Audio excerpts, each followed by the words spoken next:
Livro 9, capítulo 1, 2 Crônicas 19. Quando Josafá, rei de Judá, após ter unido as suas tropas com as de Acabe, rei de Israel, contra Hadade, rei da Síria, como vimos, voltou de Samaria a Jerusalém. O profeta Jeú veio à sua presença e repreendeu-o por ter ajudado um rei tão ímpio. Disse-lhe que Deus estava muito irritado e que lhe conservara a vida, tirando-o das mãos dos inimigos, por causa de sua virtude. O religioso príncipe, comovido com grande arrependimento pela sua falta, recorreu a Deus e aplacou-lhe a cólera com orações e sacrifícios. Percorreu então todo o reino, para instruir o povo nos mandamentos de Deus, e para exortá-lo a adorar e a servir a Deus de todo o coração. Colocou magistrados em todas as cidades e recomendou-lhes muito expressamente que fizessem justiça a todos, sem se deixar corromper, que pela nobreza, quer pelas riquezas, quer pelo talento de qualquer pessoa, pois deviam lembrar que Deus, que conhece todas as coisas, mesmo as mais ocultas, vê todas as ações dos homens. Depois de regressar a Jerusalém, constituiu também juízes, escolhidos por ele dentre os principais sacerdotes e levitas. Recomendou-lhes, como aos demais, que administrassem com perfeita justiça. Ordenou que, quando houvesse em outras cidades assuntos importantes e difíceis, que merecessem ser examinados com mais cuidado e precisão que os comuns. Eles os deveriam levar a Jerusalém perante os magistrados, porque se deveria crer que a justiça não seria em nenhum outro lugar tão bem distribuída quanto na capital do reino, onde estavam o templo de Deus e o palácio onde os reis habitavam. Nos cargos principais colocou Amarias, sacerdote, e Sebadias, que era da tribo de Judá. 2 Crônicas 20.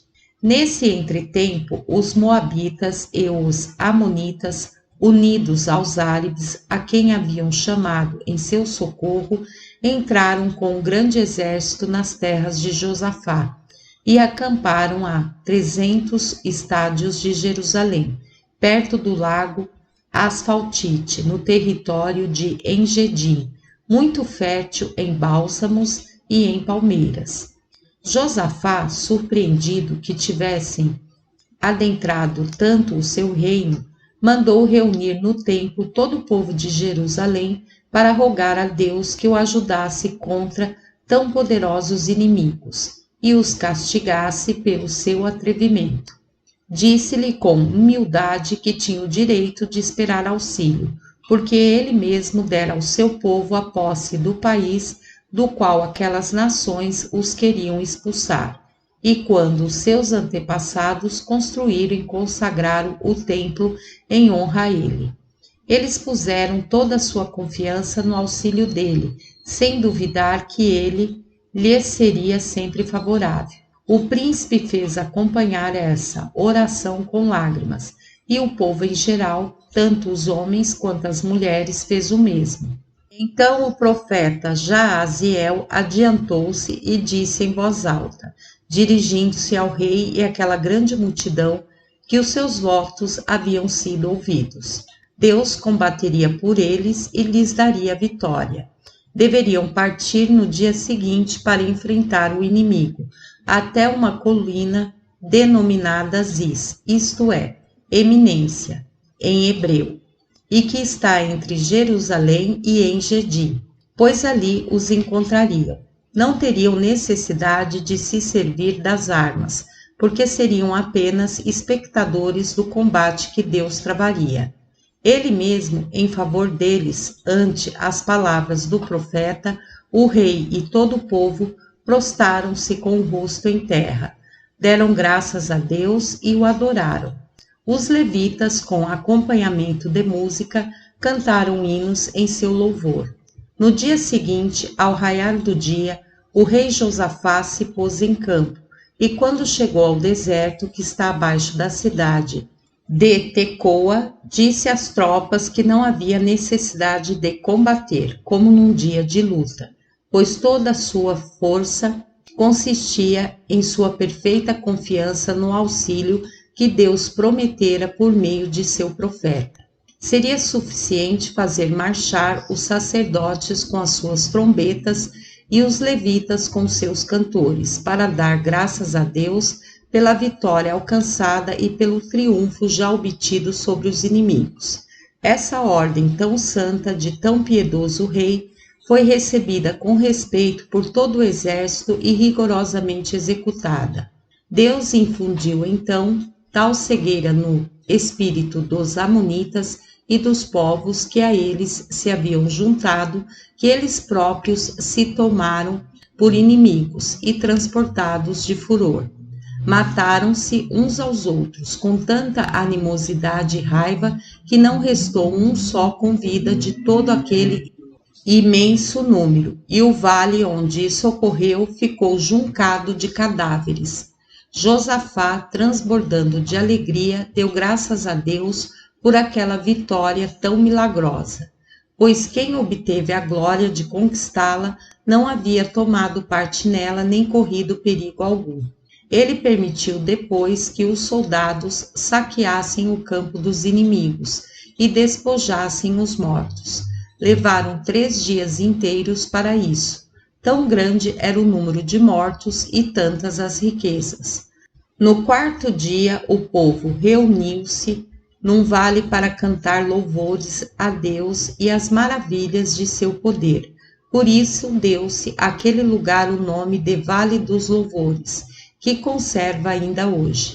Esse piedoso e glorioso príncipe, após regressar com seu exército para Jerusalém, passou vários dias fazendo sacrifícios e festas públicas, em regozijo e ação de graças pelo favor que ele e todo o seu povo haviam recebido de Deus, tendo ele mesmo combatido no lugar deles e destruído os inimigos com efeito prodigioso de seu soberano poder.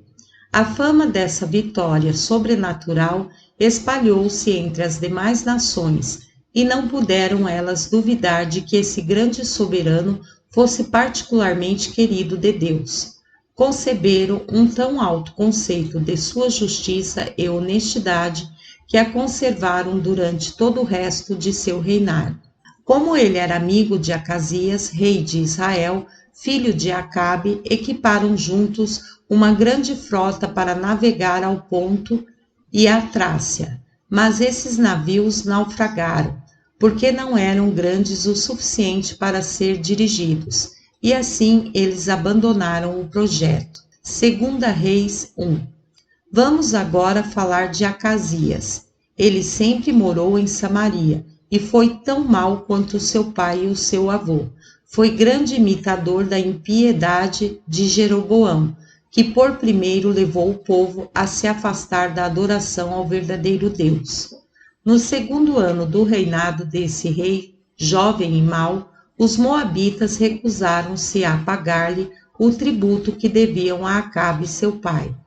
Um dia, ao descer uma galeria do palácio, ele caiu, e tendo-se ferido muito, mandou consultar o oráculo de Miiode, deus de Ecrom, para saber se ele ficaria curado daquele ferimento. Deus ordenou ao profeta Elias que fosse à presença dos enviados do rei perguntar-lhes se o povo de Israel não tinha Deus, pois o rei os estava mandando consultar um Deus estrangeiro. Depois que Elias desempenhou a sua incumbência, ordenou-lhes que fossem dizer ao seu senhor que ele morreria daquele ferimento. E eles voltaram ao seu país. Acasias, assustado por vê-los voltar tão depressa, perguntou-lhes o motivo, e eles responderam que haviam encontrado um homem, o qual os impedira de ir além e ordenara que lhes dissessem da parte de Deus que aquela doença iria agravar-se gradualmente. O rei perguntou como era o homem, e eles relataram que era todo coberto de pelos e trazia as vestes presas por um cinto de couro. Acasias percebeu então que se tratava de Elias e enviou um oficial com 50 soldados para prendê-lo. O oficial achou-o sentado no alto de um monte e ordenou-lhe que o seguisse para ir falar com o rei. E se ele não o fizesse espontaneamente, levá-lo-ia à força. Elias respondeu que lhe mostraria com fatos que era um verdadeiro profeta. Dizendo essas palavras, rogou a Deus que fizesse descer fogo do céu para castigar aquele oficial e todos os seus soldados. Imediatamente apareceu no céu um turbilhão de chamas que os reduziu a cinzas. A notícia foi levada ao rei, e ele enviou outro oficial, com igual número de soldados, que ameaçou do mesmo modo levar à força o profeta, se ele não quisesse ir de boa vontade. Elias renovou a sua oração e fogo do céu devorou também aquele oficial e todos os seus soldados, tal como sucedera aos anteriores. O rei enviou então um terceiro oficial e mais 50 soldados. Como esse era mais sensato, ele aproximou-se do profeta, saudou-o cortesmente e disse-lhe: Não ignorais, sem dúvida, que é contra o meu desejo e somente para obedecer à ordem do rei que vos venho falar, como os precedentes. Por isso rogo-vos que tenhais compaixão de nós e venhais voluntariamente falar com o rei. Elias, comovido pelas maneiras respeitosas do oficial, seguiu-o. Quando chegou junto do rei, Deus inspirou-lhe o que devia dizer, e ele assim falou ao soberano: O Senhor diz: Como não me quisestes reconhecer por vosso Deus e não me julgastes capaz de predizer o que vos aconteceria de mal, mas mandastes consultar o Deus de Ecrom, declaro-vos que morrereis. Pouco tempo depois, essa profecia realizou-se. Como Acasias não tinha filho, Jorão, seu irmão, sucedeu-o no trono. Imitou igualmente o seu pai em impiedade e abandonou, como ele, o Deus de seus antepassados, para adorar os deuses estrangeiros. Fora isso, ele era muito hábil. Foi sob o seu reinado que Elias desapareceu, sem que jamais se tenha podido saber o que aconteceu a ele. Ele deixou, como já disse, Eliseu, seu discípulo, e bem podemos ver nas Sagradas Escrituras que Elias e Enoque, o qual viveu antes do dilúvio, desapareceram do meio dos homens, mas nunca se soube que tenham morrido. 2 Reis 3. Jorão, depois de ocupar o trono de Israel, resolveu fazer guerra a Mesa, rei dos Moabitas, porque este se recusava a pagar-lhe o tributo de 200.000 carneiros com sua lã, que pagava ao rei Acabe, seu pai. Mandou então pedir ao rei Josafá que o ajudasse, tal como fizera Acabe, seu pai. Josafá respondeu que não somente o ajudaria, mas levaria com ele o rei da Idumeia, que era seu dependente. Jorão ficou muito grato por essa resposta e foi a Jerusalém agradecer-lhe. Josafá recebeu com grande magnificência esse príncipe e o rei da Idumeia, e eles resolveram entrar no país inimigo pelos desertos da Idumeia, que era o lado pelo qual os moabitas menos esperavam ser atacados. Os 3 reis partiram juntos em seguida, e depois de haver marchado durante 7 dias e de ter perdido o rumo por falta de bons guias, encontraram-se em tão grande penúria e com tanta sede que os cavalos morriam por falta de água.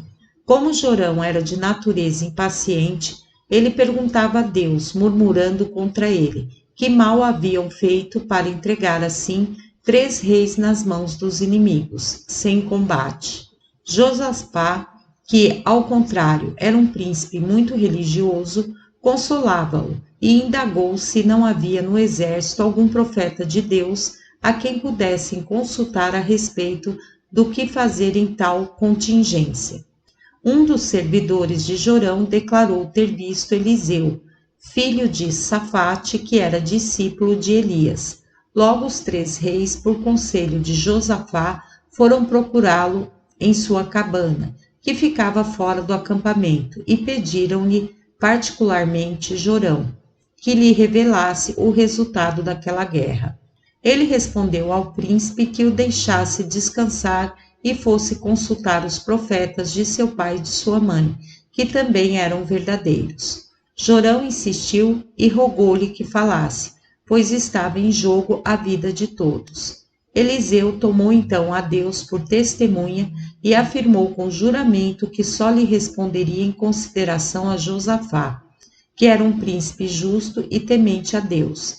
Disse em seguida que fizessem vir um músico com instrumentos. Quando ele começou a tocar, o profeta, cheio do Espírito de Deus, disse aos 3 reis que mandassem fazer uns regos na torrente.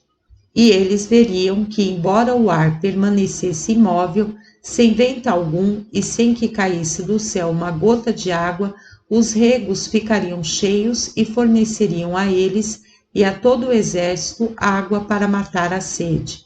Disse mais o profeta: e esse não será o único favor que recebereis de Deus, pois com o auxílio dele vencereis os vossos inimigos. Tomareis as mais belas e as mais fortes de suas cidades e devastareis o seu país. Cortareis as suas árvores, fareis secar as suas fontes e desviareis o curso de seus regatos. Assim falou-lhes o profeta. E no dia seguinte, antes do nascer do sol, viu-se a torrente completamente cheia de água, proveniente da Idumeia, distante 3 dias de caminho, onde Deus fizera cair chuva. E todo aquele grande exército teve água em abundância para beber.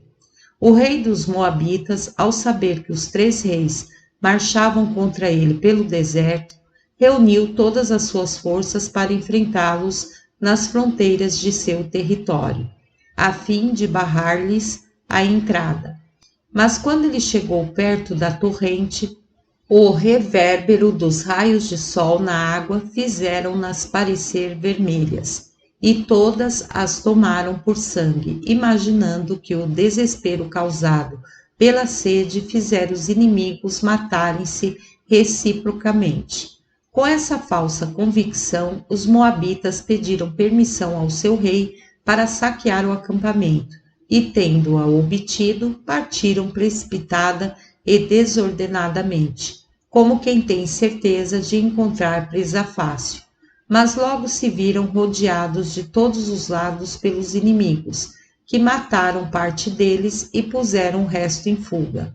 Os 3 reis entraram no país, tomaram o que quiseram, destruíram várias cidades, espalharam o cascalho da torrente sobre as terras mais férteis, cortaram as melhores árvores e entupiram as fontes, destruíram tudo e sitiaram o próprio rei, que procurava pôr-se a salvo.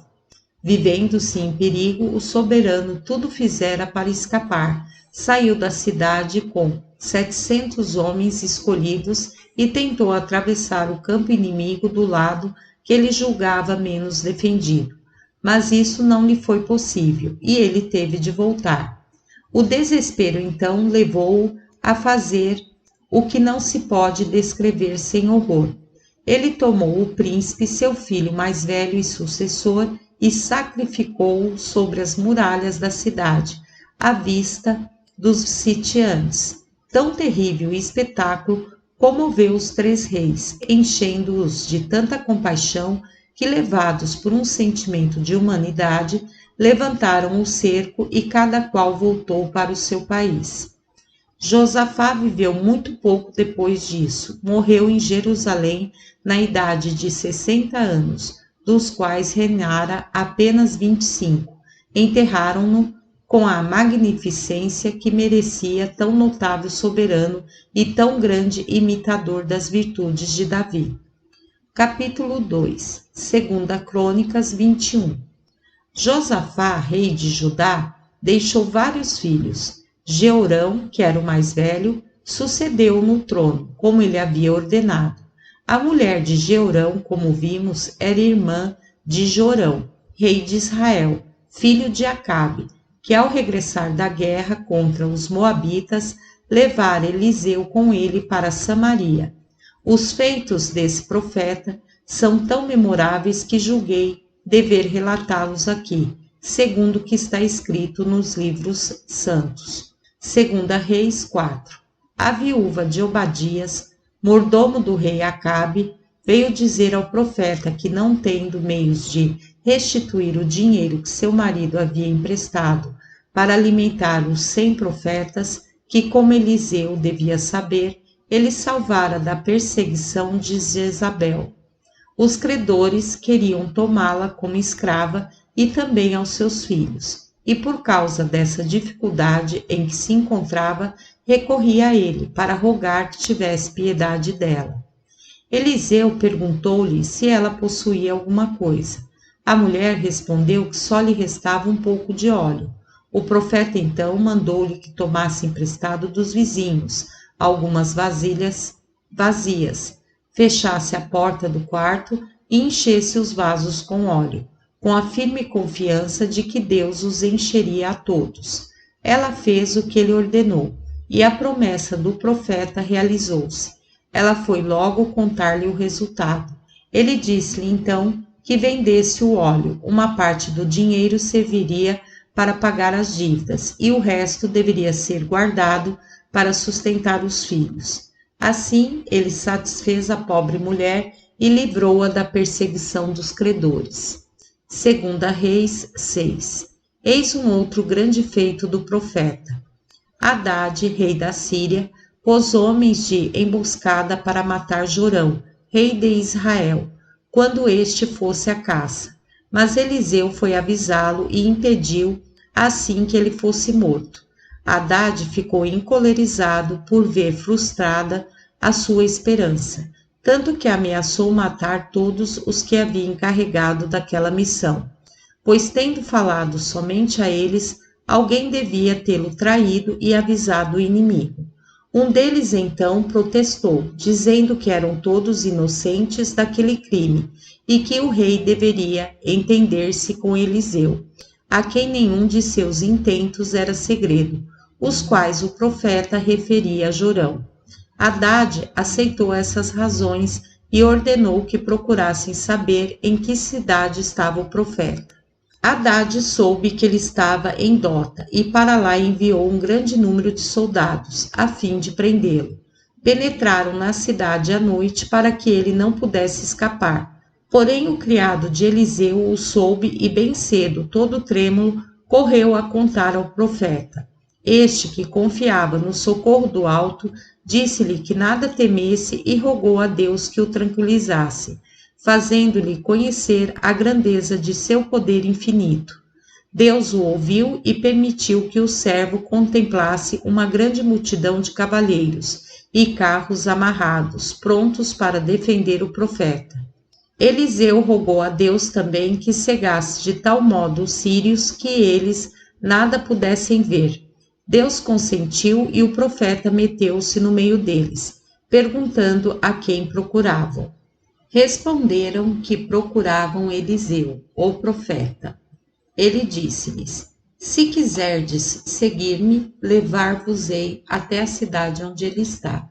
E como Deus não somente lhes tirara a vista, mas obscurecera-lhes também o espírito, eles o seguiram. Eliseu levou-os a Samaria. O rei Jorão, por seu conselho, rodeou-os com todas as suas tropas e fechou as portas da cidade. Então o profeta rogou a Deus que lhes tirasse a cegueira, e assim se fez. Não se pode descrever a surpresa e o terror daqueles homens ao se acharem no meio dos inimigos. Jorão perguntou ao homem de Deus se queria que os matasse a flechadas, e ele respondeu que o proibia terminantemente, porque não era justo matar prisioneiros que não haviam sido vencidos na guerra e que nenhum mal tinham feito ao país, mas que Deus os entregara nas mãos do rei por um milagre. Ele devia, ao contrário, tratá-los bem e enviá-los de volta ao seu rei. Jorão seguiu o conselho, e Hadade concebeu tal admiração pelo homem de Deus e pelas graças com que ele favorecia o seu profeta, que enquanto Eliseu viveu não usou mais de ardil algum contra o rei de Israel, determinando combatê-lo somente em luta aberta. Dessa forma, entrou em Israel com um grande exército. Jorão, não se julgando capaz de lhe resistir, encerrou-se em Samaria, confiando em suas fortificações. Hadade, julgando que não podia tomar a cidade à força, resolveu cortar-lhe os víveres e assim começou o cerco. A falta de todas as coisas necessárias à vida foi logo tão grande que a cabeça de um asno era vendida por 80 peças de prata e um sextário de estrume de pomba, de que se serviam em lugar de sal. Custava 5. Tal miséria fez Jorão temer que alguém, levado pelo desespero, fizesse os inimigos entrar na cidade e por isso inspecionava pessoalmente todos os guardas. Numa dessas rondas, uma mulher veio lançar-se aos seus pés, rogando-lhe que tivesse piedade dela. Ele julgou que ela desejava alguma coisa para comer e rudemente respondeu que ele não tinha nem eira nem lagar de onde lhe pudesse tirar alimento. A mulher retrucou que não era isso que estava pedindo, mas apenas que fosse juiz de uma questão entre ela e uma de suas vizinhas. O rei, então, pediu-lhe que expusesse a sua dúvida. A mulher contou que ela e a vizinha estavam morrendo de fome e, tendo cada uma um filho, entraram em acordo para comê-los, pois não viam outro modo de salvar a própria vida. Ela matara o seu e ambas o haviam comido, mas agora a outra mulher, contrariando o ajuste, não queria matar o dela e até o havia escondido. Essas palavras comoveram tanto o soberano que ele rasgou as próprias vestes e começou a gritar, cheio de cólera contra Eliseu.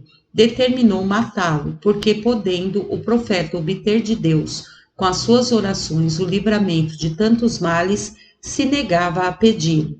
Assim, ordenou que fossem imediatamente cortar-lhe a cabeça, e os soldados partiram para executar a ordem. O profeta, que estava descansando em sua casa, ciente da ordem por uma revelação de Deus, disse aos seus discípulos: O rei, sendo filho de um homicida, mandou seus homens para me cortar a cabeça. Ficai perto da porta, porém, para mantê-la fechada a esses assassinos. Quando virdes que se aproximam, pois o rei se arrependerá de ter dado essa ordem e virá aqui ele mesmo em seguida. Fizeram o que ele havia determinado, e Jorão, arrependido de ter dado a ordem e com receio de que a executassem, veio apressadamente para impedi-los, e lamentou o pouco interesse do profeta pelos seus sofrimentos e pela infelicidade do povo, pois não se dignava pedir a Deus que os livrasse de tantos males. 2 Reis 7. Então Eliseu prometeu que no dia seguinte, à mesma hora, ele teria tal abundância de víveres em Samaria que a medida de farinha de trigo seria vendida a um sido no mercado, e 2 medidas de cevada não custariam mais. Como o príncipe não podia duvidar das predições do profeta, após haver constatado tantas vezes a sua veracidade, a esperança de um feliz futuro deu-lhe tal alegria que o fez esquecer a infelicidade presente. Os que o acompanhavam não ficaram menos alegres, exceto um dos oficiais que comandava o terço das tropas e em que o rei tinha plena confiança. Ele disse a Eliseu: O profeta, o que prometeis ao rei não é possível, ainda que Deus faça chover do céu farinha e cevada. Respondeu Eliseu: Não duvideis, porque o vereis com os vossos próprios olhos, mas somente o vereis, não participareis dessa felicidade. E aconteceu como ele predisse. Havia entre os samaritanos um costume segundo o qual os leprosos não podiam ficar nas cidades. Por esse motivo, 4 homens de Samaria vítimas dessa doença, residiam fora dos muros. Como não tinham absolutamente nada para comer e nada podiam esperar da cidade por causa da extrema carestia a que estava reduzida, e como sabiam que não deixariam de morrer de fome, quer fossem pedir esmola, quer ficassem em casa, julgaram melhor entregar-se aos inimigos, porque se estes tivessem compaixão deles, lhes salvariam a vida, e se os matassem, seria uma morte muito mais suave que a outra, que lhes era inevitável. Depois de tomar essa resolução, partiram para o acampamento dos sírios. No entanto, Deus tinha feito aquele povo ouvir durante a noite um rumor semelhante ao de cavalos e de carros, como se um grande exército os viesse atacar. Isso causou-lhes tal espanto que eles abandonaram as suas tendas e disseram a Hadad, seu rei, que o rei do Egito e os reis das ilhas tinham vindo em auxílio de Jorão, e já se ouvia o retinir de suas armas. Como Hadad havia também escutado o ruído, facilmente prestou fé às palavras deles, sem que ele ou os seus soubessem o que fazer. Então fugiram, com tanta precipitação e em tal desordem, que nada levaram de seus bens e das riquezas de que o acampamento estava cheio. Os leprosos entraram no campo inimigo e lá encontraram em abundância toda espécie de bens, sem ouvir o menor ruído. Avançaram ainda mais e entraram numa tenda, onde, não encontrando ninguém, beberam e comeram o quanto quiseram. Apoderaram-se de vestes, de dinheiro e de grande quantidade de ouro e prata, que enterraram num campo fora do acampamento. Passaram a outra tenda e ainda as duas outras, onde fizeram o mesmo, sem encontrar ninguém. Então não tiveram mais dúvidas de que os inimigos haviam fugido e lastimaram não terem levado ainda aquela notícia ao rei e aos seus concidadãos.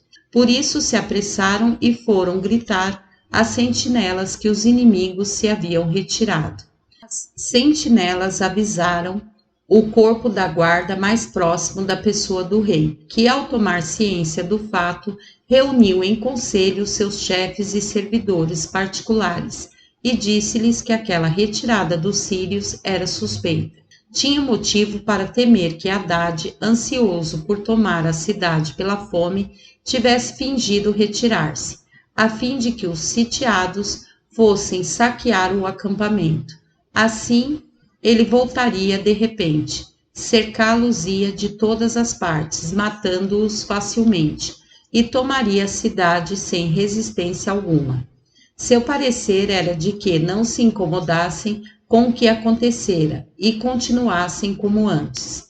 Um dos presentes a esse conselho, que estava entre os mais sensatos, acrescentou, depois de elogiar tal parecer, que julgava muito apropriado enviar 2 cavaleiros para observar o que se passava no campo até o Jordão. Se fossem apanhados pelos inimigos, os outros saberiam conservar-se prudentemente em guarda para não cair no mesmo perigo. E se eles fossem mortos, estariam apenas antecipando um pouco a própria morte, pois não tinham como conter a carestia. O rei aprovou a proposta e ordenou imediatamente aos cavaleiros que fossem observar o campo inimigo. Eles voltaram dizendo que não haviam encontrado uma pessoa sequer no acampamento e tinham visto o caminho inteiramente coberto de armas e de grãos, que eles haviam lançado fora para fugir mais depressa. Então Jorão permitiu aos seus que fossem saquear o campo dos sírios. Recolheram uma enorme riqueza de despojos, porém, além de grande quantidade de ouro, prata, cavalos e gado, encontraram tanto trigo e cevada que parecia um sonho. Assim esqueceram logo os males passados, e houve abundância, tal como Eliseu havia predito. 2 medidas de cevada se vendiam por 1 silo, e a medida de farinha pelo mesmo preço. Essa medida continha 1 módio e meio da Itália. O único que não teve parte em tão feliz mudança foi o oficial que acompanhava o rei quando este fora falar com Eliseu. O príncipe ordenara-lhe que ficasse à porta da cidade para impedir que as pessoas, na pressa de sair, matassem umas às outras. E ele foi sufocado, vindo a morrer como o profeta havia predito. 2 Reis 8. Haddad retirou-se para Damasco e lá soube do terror que invadira o seu exército sem que aparecesse qualquer inimigo, mas sabia também que aquele pavor fora enviado por Deus. Sentiu muito desgosto ao constatar que ele lhe era tão contrário e ficou gravemente enfermo. Avisaram-no então de que Eliseu vinha a Damasco, e ele ordenou ao mais fiel de seus servos, de nome Azael, que fosse encontrá-lo como presentes e perguntasse se ele sararia. Azael mandou carregar 40 camelos com os mais saborosos frutos do país e com objetos preciosos, e depois de saudar o profeta, apresentou-lhe as dádivas do rei, perguntando em seu nome se devia esperar a cura. O profeta respondeu que Haddad morreria, mas proibiu Azael de dar-lhe a notícia. Essas palavras deixaram Azael muito aflito, e Eliseu, por seu lado, derramou lágrimas à vista dos males que se seguiriam ao seu povo após a morte de Haddad. Azael rogou a Eliseu que lhe dissesse o motivo daquele penar, e o profeta respondeu: choro por causa dos males que fareis sofrer os israelitas, pois fareis morrer os seus melhores homens, reduzireis a cinza as suas praças fortes, esmagareis os seus filhos com pedras e não poupareis nem mesmo as grávidas. Azael, assustado com essas palavras, perguntou-lhe como aquilo poderia acontecer e que probabilidade havia de ele conquistar tão grande poder. Então o profeta declarou que Deus havia revelado que ele reinaria sobre a Síria. Azael contou a Haddad que este devia esperar a saúde, e no dia seguinte asfixiou-o com um pedaço de linho molhado e apoderou-se do reino. Ele tinha, ademais, muitos méritos e conquistou de tal modo o afeto dos sírios e dos habitantes de Damasco que eles o têm ainda hoje, tal como Haddad no número de suas divindades, e prestam-lhe contínua honra, por causa dos benefícios que receberam de ambos, dos soberbos templos que eles construíram e de tantos embelezamentos de que a cidade de Damasco lhes é devedora. Enaltecem também a antiguidade de sua descendência, pois ainda vivem 1100 anos depois. Jorão, rei de Israel, informado da morte de Haddad, julgou que nada mais tinha a temer e que passaria tranquilo o resto de seu reinado. 2 Reis 11, 2 Crônicas 21. Voltemos a Jeorão, rei de Judá. Não havia ele subido ao trono, e seu mau governo logo se revelou, pelo assassinato dos próprios irmãos e dos homens mais ilustres do reino, aos quais Josafá, seu pai, dedicara grandíssima estima. Ele não se contentou em imitar aqueles reis de Israel, que primeiro violaram as leis de nossos antepassados e mostraram a sua impiedade para com Deus, mas os sobrepujou a todos em muitas espécies de crimes e aprendeu de Atalia, sua mulher, filha de Acabe, a prestar aos deuses estrangeiros sacrílegas adorações. Assim, dia a dia, ele cada vez mais irritava a Deus, por causa de sua impiedade e pela profanação das coisas mais santas de nossa religião. Deus, no entanto, não o quis exterminar, por causa da promessa que fizera a Davi. Os idumeus, todavia, que antes lhe eram submissos, sacudiram o jugo, começando Dor matar o seu próprio rei, que sempre fora fiel a Josafá, e colocando outro em seu lugar. Jeorão, para vingar-se, entrou à noite naquele país com muitos carros e soldados de cavalaria, e destruiu algumas cidades e aldeias da fronteira, sem ousar, contudo, ir além. Mas essa expedição, em vez de torná-lo temível, aqueles povos, levou ainda outros a se revoltar contra ele, e os que habitam o país de Líbina não o quiseram mais reconhecer como soberano. A loucura e o furor desse rei chegou a tal excesso que ele obrigou os súditos a adorar falsos deuses nos lugares mais elevados dos montes. Certo dia, estando ele muito agitado, trouxeram-lhe uma carta de Eliseu, na qual o profeta o ameaçava com uma terrível vingança da parte de Deus, pois em vez de observar as suas leis, como os seus predecessores, ele preferira imitar os erros abomináveis dos reis de Israel, obrigando a tribo de Judá e os habitantes de Jerusalém, tal como Acabe fizera aos israelitas, a abandonar o culto ao verdadeiro Deus para adorar ídolos. E a tudo isso acrescentar ainda o assassinato dos próprios irmãos e de tantos homens de bem. Por isso receberia o merecido castigo. O seu povo cairia sob a espada dos inimigos, e os cruéis vencedores não poupariam nem as esposas, nem os filhos dele. Ele veria com os próprios olhos saírem-lhe as entranhas de seus corpos, e então iria se arrepender, porém seria tarde demais, e o seu arrependimento não o impediria de morrer em meio a muitas dores. Capítulo 3. Algum tempo depois, os árabes que estão perto da Etiópia, auxiliados por um grande número de outros bárbaros, entraram no reino de Jeorão. Saquearam-no totalmente e mataram todas as suas mulheres e filhos, com exceção de um, chamado Acasias. Jeorão, segundo a predição com que o profeta o havia ameaçado, contraiu uma horrível doença e morreu depois de haver sofrido o que não se pode descrever.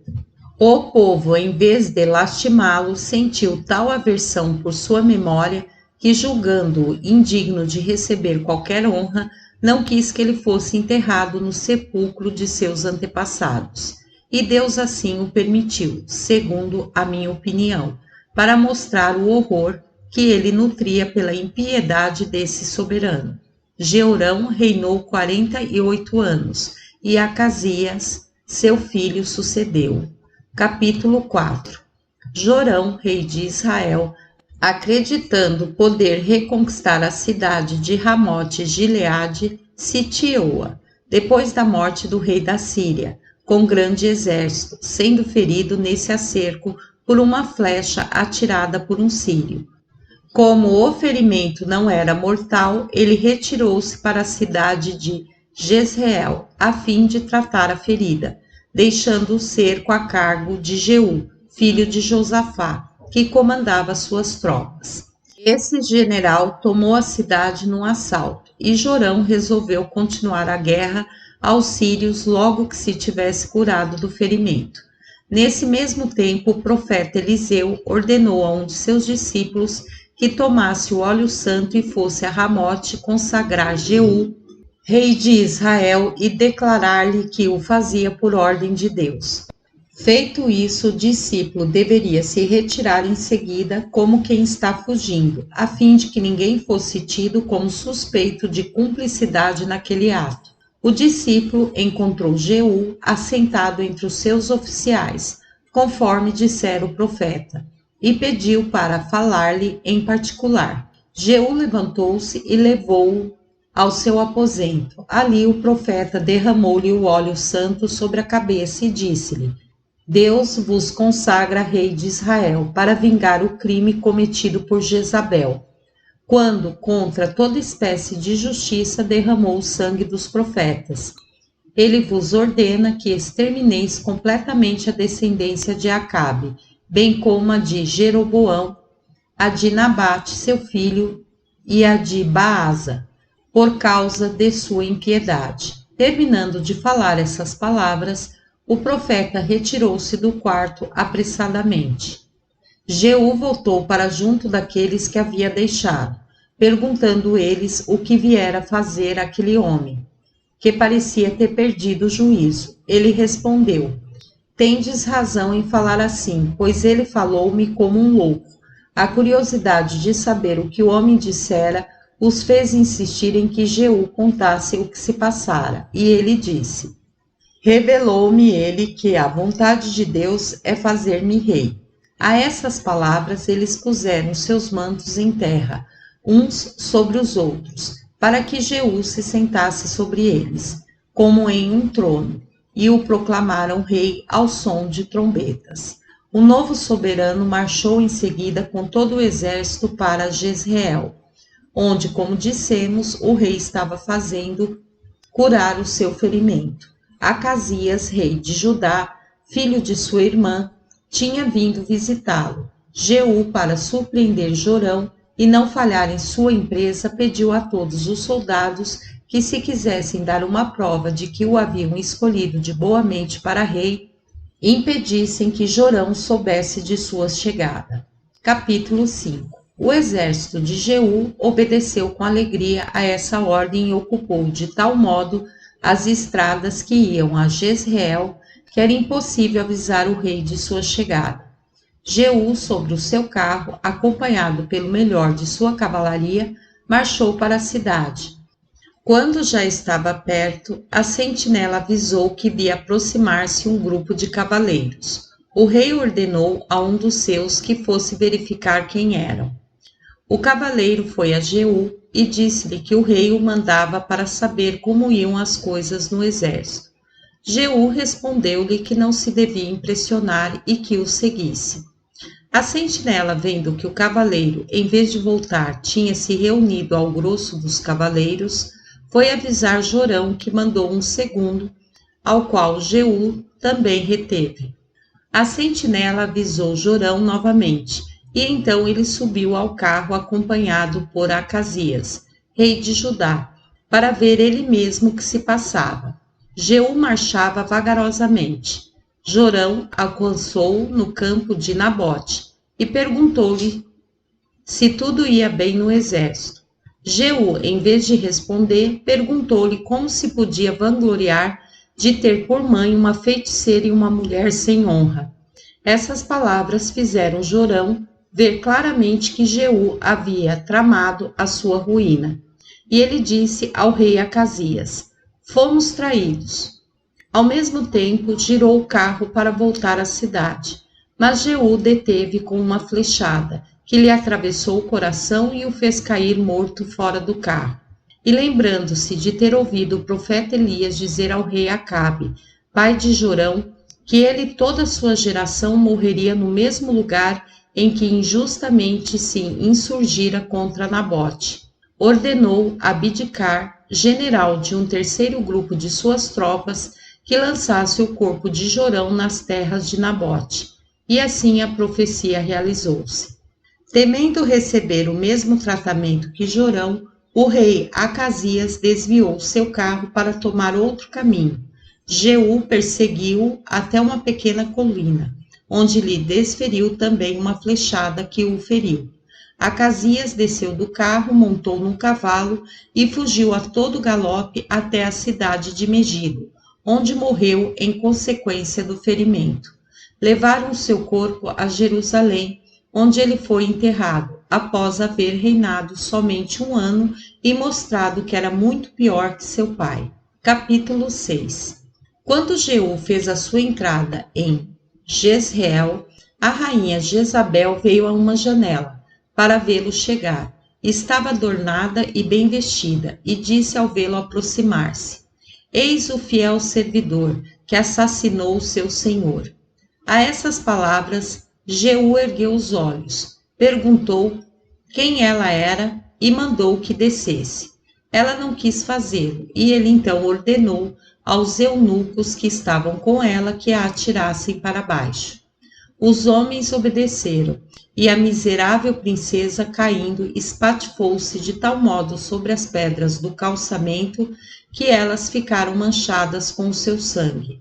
Ela morreu depois sob as patas dos cavalos que lhe passaram por cima. Jeú ordenou que ela fosse sepultada com a honra devida à grandeza de seu nascimento, sendo de família real, mas apenas foram encontradas as extremidades de seu corpo, pois os cães haviam comido o resto. Isso fez o novo rei lembrar a profecia de Elias, o qual predissera que ela morreria daquele modo em Jezreel. Acabe deixara 70 filhos, e estavam todos em Samaria. Jeú, para experimentar a disposição dos samaritanos para com ele, escreveu aos preceptores dos jovens príncipes e aos principais magistrados da cidade, dizendo que escolhessem para rei um dos filhos de Acabe, que julgassem digno de reinar e que se vingasse de quem lhe matara o pai, pois eles possuíam armas, cavalos, carros, soldados e praças fortes. Os magistrados e os habitantes, não se julgando em condições de resistir a um homem que matara 2 reis tão poderosos, responderam-lhe que não conheciam outro soberano senão ele, e que estavam prontos a fazer tudo o que ele lhes mandasse. Diante de tal resposta, ele escreveu aos magistrados que, se deveras estavam assim dispostos, lhe mandassem as cabeças de todos os filhos de Acabe. Ao receber esta carta, mandaram eles chamar os preceptores dos príncipes e ordenaram-lhes que fizessem o que Jeú lhes mandara. Homens cruéis obedeceram no mesmo instante, puseram as cabeças num saco e enviaram-nas a Jeú. Ele estava à mesa com alguns de seus familiares quando as trouxeram, e ordenou que as colocassem em 2 montes de ambos os lados da porta do palácio. No dia seguinte de manhã, foi vê-las e disse ao povo: é verdade que matei o rei meu senhor, mas quem matou estes? Queria assim dar-lhes a entender que tudo acontecera por vontade de Deus e por ordem dele, pois como fora predito pelo profeta Elias, ele exterminaria Acabe e toda a sua descendência.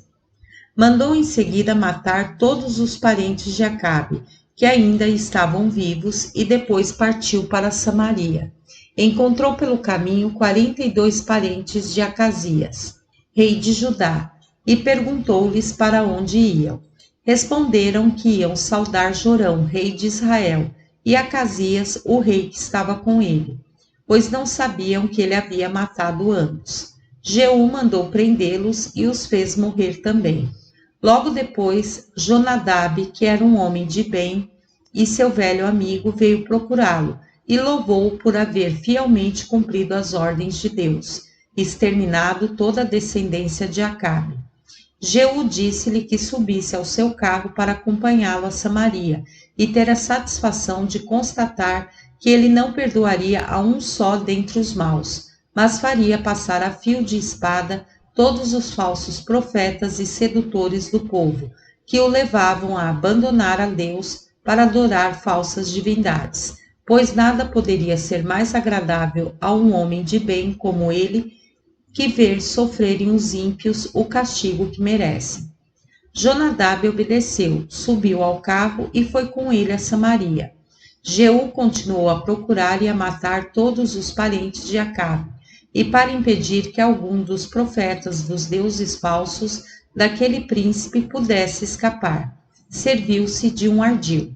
Mandou reunir todo o povo e declarou que, tendo resolvido intensificar o culto que se prestava aos deuses de Acabe, nada queriam fazer acerca daquele assunto sem o parecer dos sacerdotes e dos profetas. Assim queria que todos, sem exceção, viessem ter com ele, a fim de oferecerem um grande número de sacrifícios a Baal, deus deles, no dia de sua festa, e quem faltasse seria castigado com a pena de morte. Marcou depois um dia para a cerimônia e mandou publicar a sua ordem em todas as partes do reino. Depois que chegaram os sacerdotes e os profetas, mandou entregar-lhes as vestes, e acompanhado por Jonadab, seu amigo, foi encontrá-los no templo, cuidando para que ninguém se misturasse a eles, pois, dizia ele, não queria que os profanos tomassem parte naquelas santas cerimônias.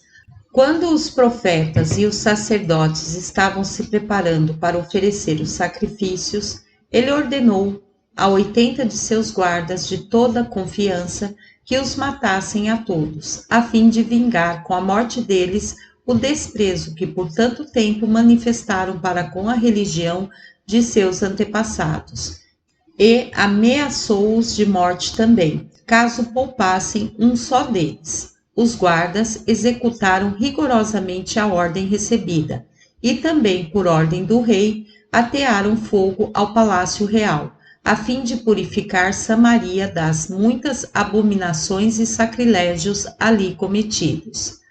Baal era o deus dos tírios, ao qual Acabe, para agradar a Etbaal, rei de Tiro e de Sidom, seu sogro, mandara construir e consagrar um templo em Samaria, ordenando profetas e todas as outras coisas necessárias para prestar honra a esse Deus.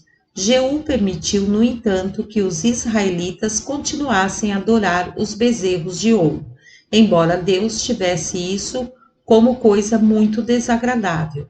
Não deixou de prometer, por meio de seu profeta, que a posteridade de Jeú, por ter esse castigado a impiedade, reinaria sobre Israel até a 4ª geração. Capítulo 7. 2 Reis 77. 2 Crônicas 22 e 23. Atalia, filha de Acabe, rei de Israel, e viúva de Jeorão, rei de Judá, vendo que Jeú matara Jorão, irmão dela, e que exterminava toda a sua descendência, não tendo poupado nem mesmo Acasias, seu filho, rei de Judá, resolveu também exterminar toda a descendência de Davi, para que nenhum dos descendentes deste pudesse subir ao trono. Nada ela omitiu na execução de seu desígnio. E apenas um dos filhos de Acasias escapou, o que aconteceu deste modo. Jeoseba, irmã de Acasias e mulher de Joiada, sumo sacerdote, entrou no palácio e encontrou no meio daquela carnificina um menino de nome Joás, de apenas 1 ano de idade, o qual fora ocultado por sua ama. Ela então o apanhou e levou-o sem que nenhum outro, a não ser o marido, tivesse ciência disso. Criou-o no templo durante os 6 anos em que Atalia reinou em Jerusalém. No fim desse tempo, Joiada persuadiu 5 oficiais a se reunir a ele para tirar a coroa de Atalia e colocá-la sobre a cabeça de Joás. Obrigaram-se todos com juramento a guardar segredo e conceberam firme esperança de realizar o seu intento. Esses 5 oficiais foram depois a toda parte convocar, em nome do sumo sacerdote, os sacerdotes, os levitas e os principais das tribos a se dirigirem a Jerusalém. Depois que lá chegaram, Joiada disse-lhes que, se lhe prometessem com juramento guardar um segredo inviolável, comunicaria a eles um assunto muito importante para todo o reino, no qual ele tinha necessidade de seu auxílio. Eles prometeram-no e jejuaram. Então ele mostrou-lhes o único príncipe que restava da descendência de Davi e disse: Eis aí o vosso rei, o único que resta da família daquele que, bem sabeis, Deus revelou e predisse que reinaria para sempre sobre vós. Assim, se quiserdes seguir o meu conselho, sou de opinião que 1/3 parte de vós tome o cuidado de conservar este príncipe no templo. Outra 1/3 parte se apodere de todas as avenidas e a 1/3 parte restante monte guarda a porta pela qual se vai ao palácio real, que ficará aberta. Os que não tiverem armas fiquem no templo, onde ninguém entrará armado, exceto os sacerdotes. Escolheu em seguida alguns sacerdotes e levitas para que armados ficassem junto da pessoa do novo rei, a fim de lhe servirem de guardas, com ordem de matar a todos os que lá quisessem entrar com armas e cuidar somente da conservação da pessoa do príncipe. Todos aprovaram o conselho e se puseram a executá-lo. Joiada, então, abriu o depósito de armas que Davi construíra no templo, distribuiu tudo o que lá encontrou aos sacerdotes e aos levitas, e colocou-os ao redor do templo, tão próximos uns dos outros que poderiam dar-se as mãos e impedir a entrada de outras pessoas. Levaram em seguida o jovem rei e o coroaram. Joiada consagrou-o com óleo santo, e todos os assistentes, batendo palmas em sinal de alegria, exclamaram: Viva o rei! Atalia ficou tão menos surpresa que perturbada com essa notícia e saiu do palácio acompanhada pelos seus guardas. Os sacerdotes deixaram-na entrar no templo, mas os que haviam sido colocados ao redor dele repeliram os guardas e o resto do séquito.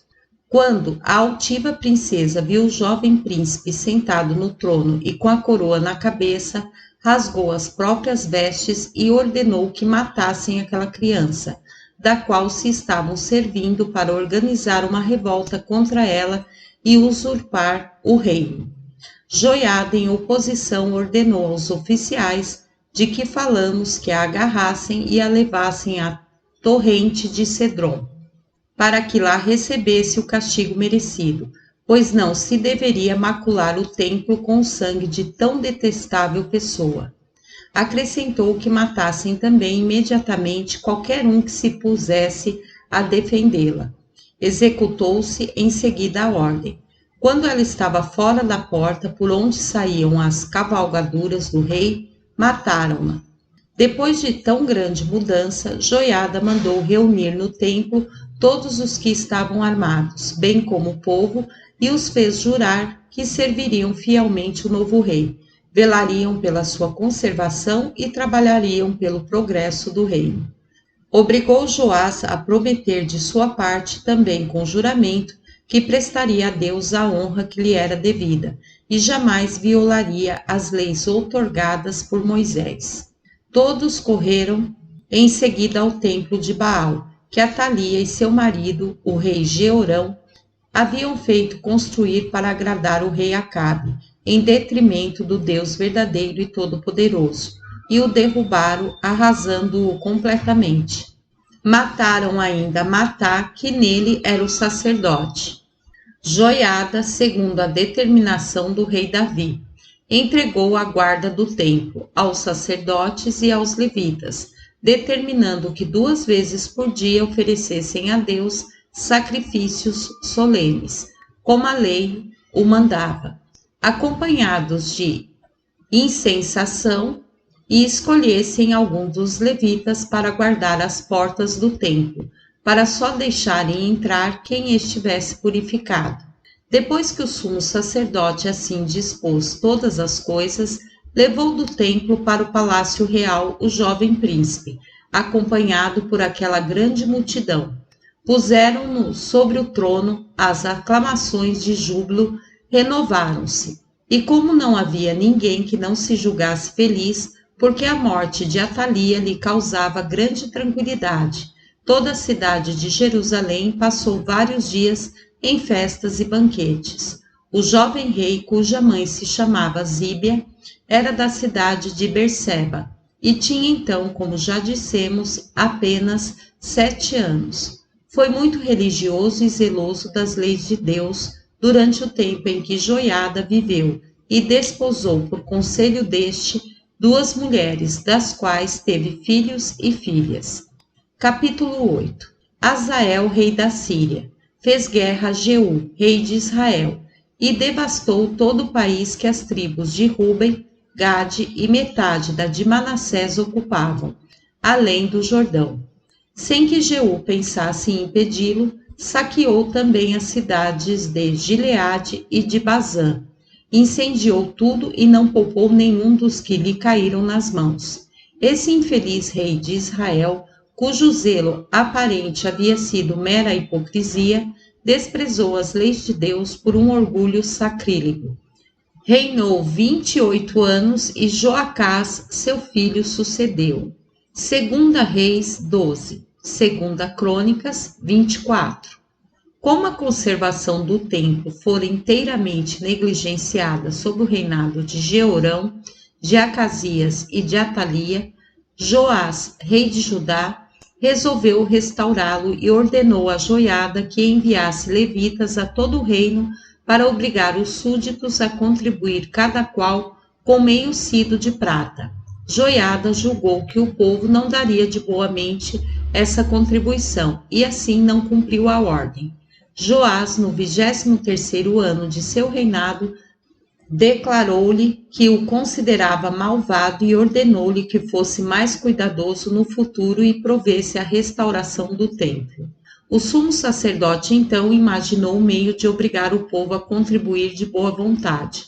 Mandou fazer um cofre de madeira bem fechado com uma abertura por cima, como uma fenda, que foi posto no templo, junto do altar. Cada um, segundo a sua devoção, deveria depositar ali uma contribuição para a restauração do templo. Essa maneira de pedir a restauração foi agradável ao povo que se acotovelava à porfia para nele depositar ouro e prata. O sacerdote e o secretário encarregado da guarda do tesouro do templo esvaziavam todos os dias o cofre na presença do rei, e depois de contar e anotar a soma que lá havia, tornavam a colocá-lo no lugar.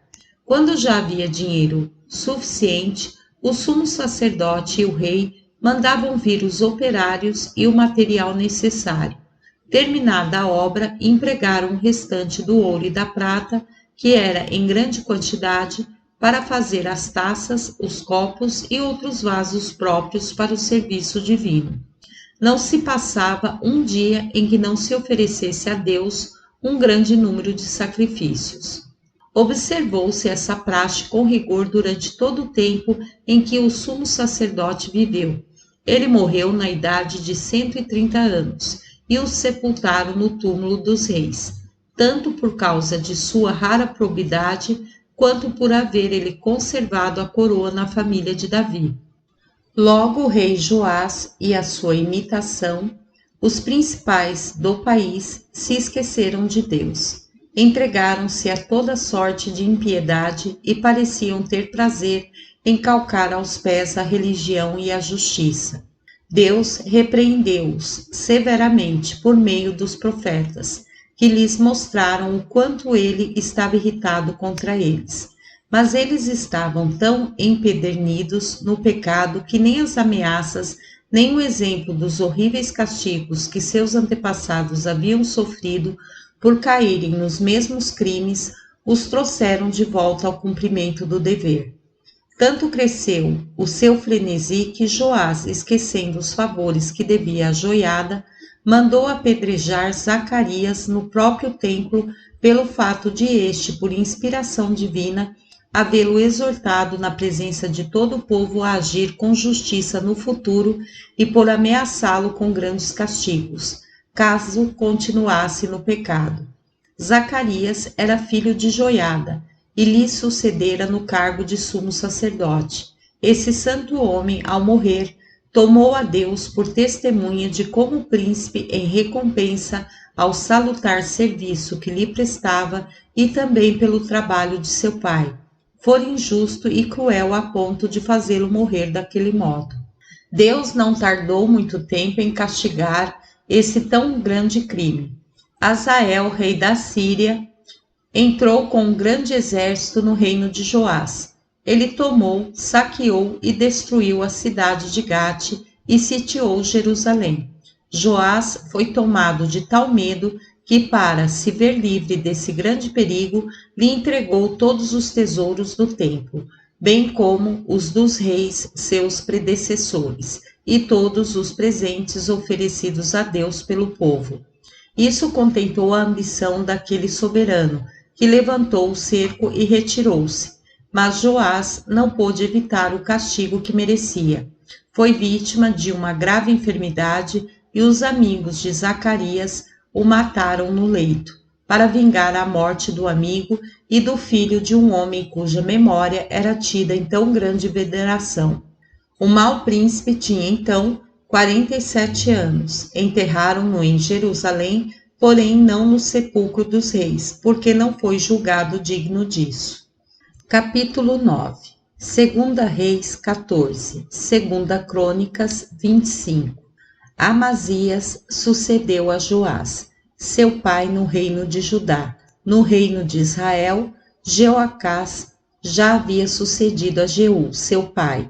no 21º ano do reinado de Joás. Jeoacás reinou 17 anos e não somente se assemelhou ao pai, mas também aos primeiros reis de Israel, que tão abertamente haviam desprezado a Deus. E embora tivesse grande poder, Hazael, rei da Síria, obteve tão grandes vantagens sobre ele, tomou-lhe tantas praças fortes e fez tão grande mortandade entre os seus soldados que lhe restavam somente 10.000 homens de infantaria e 500 cavaleiros. Realizava-se o que vaticinara o profeta Eliseu a Hazael, quando garantiu que este reinaria na Síria e em Damasco, depois de matar o rei Hadade. Jeoacás, estando reduzido a tal extremo, recorreu a Deus, rogando-lhe que o protegesse e não permitisse que ele caísse sob o domínio de Hazael. O soberano Senhor do Universo fez então ver que ele não somente concede os seus favores aos justos, mas também aos que se arrependem de tê-lo ofendido, e que, em vez de destruí-los como eles merecem, e ele bem pode fazê-lo, se contenta em castigá-los. Ele escutou favoravelmente esse príncipe e restituiu a paz ao seu país, fazendo-o reconquistar a primitiva felicidade. 2 Reis 13. Depois da morte de Jeoacás, Jeoás, seu filho, sucedeu-o no reino de Israel, no 37º ano do reinado de Joás, rei de Judá, e reinou 16 anos. Não se pareceu com Jeoacás, seu pai, mas foi um homem de bem. O profeta Eliseu, que então estava muito avançado em anos, caiu gravemente enfermo. Jeoás foi visitá-lo e, vendo-o prestes a exalar o último suspiro, começou a chorar e a lastimá-lo, dizendo que o profeta era o seu pai, o seu protetor e todo o seu amparo, e que enquanto ele viveu, não tivera necessidade de recorrer às armas para vencer os inimigos, porque sempre os sobrepujara sem combater, graças ao auxílio de suas profecias e orações. Mas agora que ele ia deixar o mundo, ficava desarmado e sem defesa, exposto ao furor dos sírios e dos outros povos que lhe eram contrários. Assim, ser-lhe-ia muito mais vantajoso morrer com ele que ficar com vida, porém abandonado e sem o seu auxílio. O profeta ficou tão comovido com essas queixas que, depois de o consolar, ordenou que lhe trouxessem um arco e flechas, e disse em seguida ao príncipe que entesasse o arco e atirasse as flechas. Jeoás atirou apenas 3, e então o profeta lhe disse: se tivesseis atirado mais, teríeis destruído toda a Síria.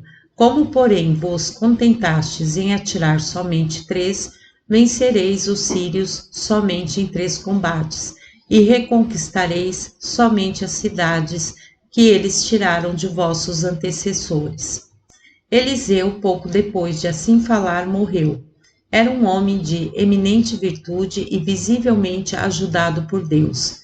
Viram-se os efeitos maravilhosos e quase incríveis de suas profecias, e a sua memória ainda hoje é tida em grande veneração por todos os hebreus. Fizeram-lhe um magnífico túmulo, como merece uma pessoa a quem Deus cumula de tantas graças. Aconteceu que alguns ladrões, depois de matarem um homem, lançaram-no nesse túmulo, e o cadáver, apenas por tocar o corpo do profeta, voltou à vida, ressuscitado, o que nos mostra que não somente durante a vida, mas também depois da morte, ele havia recebido de Deus o poder de fazer milagres. Morreu Hazael, rei da Síria, e Hadade, seu filho. Sucedeu-o Jeoás, rei de Israel. Venceu-o em 3 batalhas e reconquistou as cidades de Hazael. Seu pai havia tirado aos israelitas, como predissera o profeta Eliseu. Jeoás, morrendo também, foi substituído por seu filho Jeroboão II, no trono do reino de Israel. Capítulo 10. No segundo ano do reinado de Jeoás, rei de Israel, Amazias, rei de Judá, cuja mãe, Jeoadã, era de Jerusalém, sucedeu, como dissemos, no reino de seu pai. Embora fosse ainda muito jovem, manifestou extremo amor pela justiça.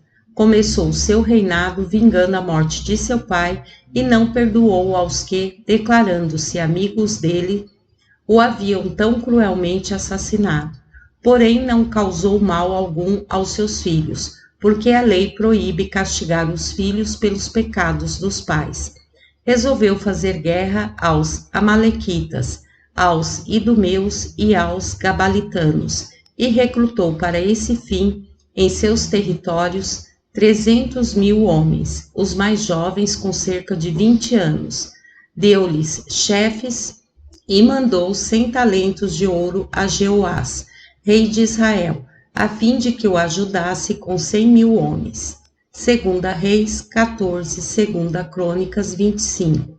Quando estava prestes a se pôr em campo com aquele grande exército, um profeta ordenou-lhe da parte de Deus que devolvesse os israelitas porque eram ímpios, e certamente ele seria vencido caso se servisse deles.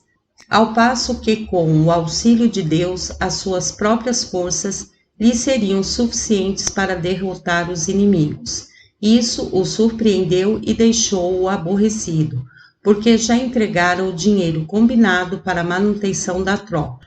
O profeta, contudo, exortou-o a obedecer à ordem de Deus, que podia compensá-lo generosamente por aquela perda. Ele obedeceu e devolveu os 100.000 homens sem exigir a devolução do dinheiro. Marchou contra os inimigos, venceu-os num grande combate, matou 10.000 no campo e fez um número igual de prisioneiros, aos quais mandou levar para um lugar denominado a Grande Rocha, perto da Arábia, de onde mandou lançar todos abaixo. Conseguiu também ricos despojos. Nesse mesmo tempo, todavia, os israelitas que ele havia despedido, julgando-se ofendidos, desvastaram-lhe o país até Bet-Semes. Levaram um grande número de cabeças de gado e mataram 3.000 habitantes dessa cidade. Amazias, orgulhoso com o êxito de suas armas, esqueceu-se de que tudo devia a Deus, e por uma ingratidão sacrílega, em vez de lhe referir toda a glória, abandonou seu divino culto para adorar as falsas divindades dos amalequitas. O profeta veio falar com ele e disse que muito se admirava de vê-lo agora ter em boa conta e adorar como verdadeiros os deuses que não haviam sido capazes de defender contra ele os seus próprios adoradores, nem de impedir que matasse um grande número deles, e aprisionasse também uma grande quantidade e levasse escravos outros ainda, com os seus ídolos a Jerusalém, juntamente com os despojos. Essas palavras encolerizaram Amazias, de tal modo que ele ameaçou matar o profeta, caso este se atrevesse a continuar falando daquele modo. Ele respondeu que ficaria quieto, mas Deus não deixaria de castigá-lo como ele merecia. O orgulho de Amazias crescia cada vez mais e ele sentia prazer em ofender a Deus, em vez de reconhecer que toda a sua felicidade vinha dele e de dar-lhe graças. Ele escreveu pouco depois a Jeoás, rei de Israel, ordenando-lhe que o obedecesse com todo o seu povo, assim como as 10 tribos que ele governava haviam obedecido a Salomão e a Davi, seus antepassados. E se não o fizesse voluntariamente, que se preparasse para a guerra, pois ele a declararia e resolveria a questão pelas armas. Jeoás respondeu-lhe nestes termos: O rei Jeoás ao rei Amazias. Havia antigamente no Monte Líbano um cipreste, muito grande, e um cardo. O cardo mandou pedir ao cipreste a filha deste em casamento para o seu filho. Mas ao mesmo tempo que lhe fazia esse pedido, uma fera veio sobre ele e o esmagou. Servir-vos deste exemplo, para que não empreendais coisa alguma acima de vossas forças, e não vos orgulheis demasiado por causa da vitória que conquistastes contra os amalequitas, pondo-vos em risco de vos perderdes com todo o vosso reino. Amazias, irritadíssimo com essa carta, preparou-se para a guerra, e Deus a ela o impelia, sem dúvida para fazer cair sobre ele a sua vingança. Quando os exércitos se enfrentaram, e enquanto a luta se preparava, o exército de Amazias viu-se de repente tomado de grande terror, enviado por Deus, por ele não lhe ser favorável, de modo que fugiram incontinenti, mesmo antes de travarem combate, abandonando Amazias à mercê do inimigo. Jeoás, tendo-o em seu poder, disse-lhe que não podia evitar a morte senão abrindo a ele e a todo o seu exército as portas de Jerusalém.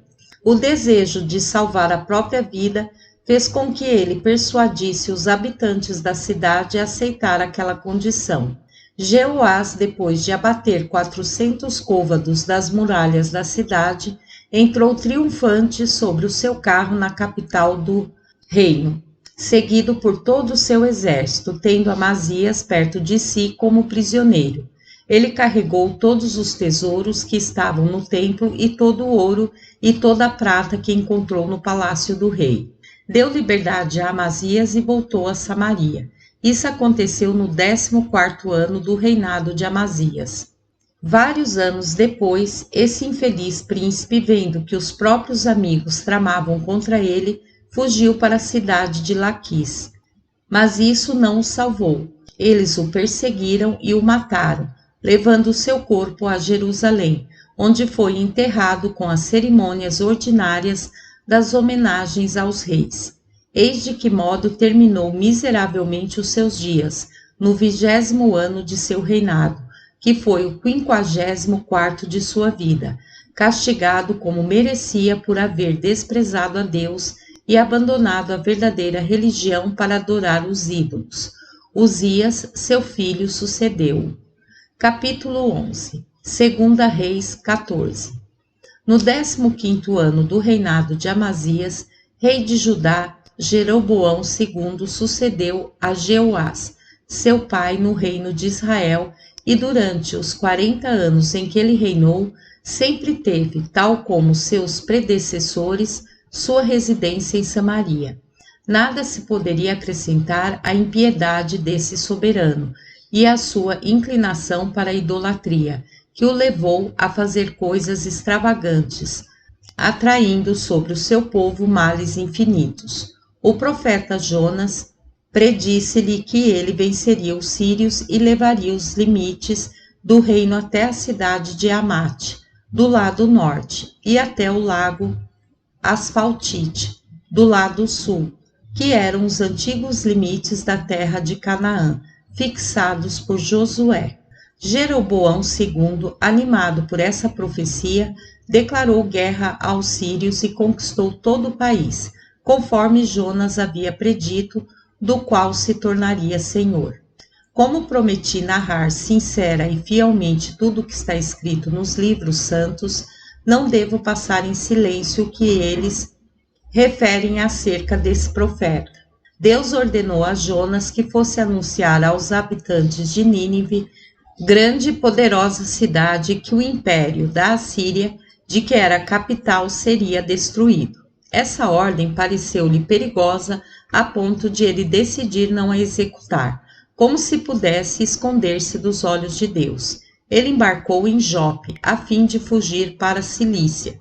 Porém se levantou uma tão grande tempestade que o piloto do barco e os marinheiros, vendo-se em perigo de naufragar, faziam votos pela sua salvação. Jonas era o único que, retirado a um canto e coberto com a sua capa, não imitava o exemplo deles. A tempestade crescia cada vez mais, e eles imaginaram logo que alguém dentre eles atraíra aquela infelicidade. Para saber quem era, tiraram a sorte e ela caiu sobre o profeta. Perguntaram-lhe quem ele era e que motivos o levavam a empreender aquela viagem. Ele respondeu que era hebreu e profeta do Deus Todo-Poderoso, e se queriam evitar o perigo de que estavam ameaçados, teriam de lançá-lo ao mar, porque era o único culpado. De início não quiseram fazê-lo, pois julgavam desumanidade atirá-lo às águas, expondo assim a uma morte certa um estrangeiro que lhes havia confiado a vida. Quando se viram prestes a morrer, todavia o desejo de salvar as próprias vidas e a insistência do profeta fizeram-nos decidir lançá-lo ao mar. No mesmo instante a tempestade cessou. Disse que um grande peixe o engoliu e depois de ele ter passado 3 dias em seu ventre, ele o restituiu vivo e sem ferimento algum à praia do Ponto Euzimo, de onde ele partiu para Nínive, depois de pedir perdão a Deus e anunciou ao povo que eles perderiam bem depressa o império da Ásia. 2 Reis 14 e 15. Voltemos agora a Jeroboão II, rei de Israel. Ele morreu depois de reinar feliz durante 40 anos e foi enterrado em Samaria. Zacarias, seu filho, sucedeu-o. Uzias, do mesmo modo, no 4º ano do reinado de Jeroboão II, sucedeu a Amazias no reino de Judá. Nasceu este de Jecolias, mulher de Amazias. Ela era de Jerusalém. 2 Crônicas 26. O rei Urias tinha tanta bondade e amor pela justiça e era tão corajoso e previdente que essas excelentes qualidades unidas levaram-no a realizar grandes empreendimentos. Venceu os filisteus e tomou-lhes muitas cidades, entre as quais Gate e Jabiné, da qual abateu as muralhas. Atacou os árabes vizinhos do Egito e construiu uma cidade perto do Mar Vermelho, onde deixou uma forte guarnição. Ele também subjugou os amonitas, tornando-os tributários. Reduziu ao seu domínio todos os países que se estendem até o Egito e empregou em seguida todo o seu cuidado na restauração e fortificação de Jerusalém.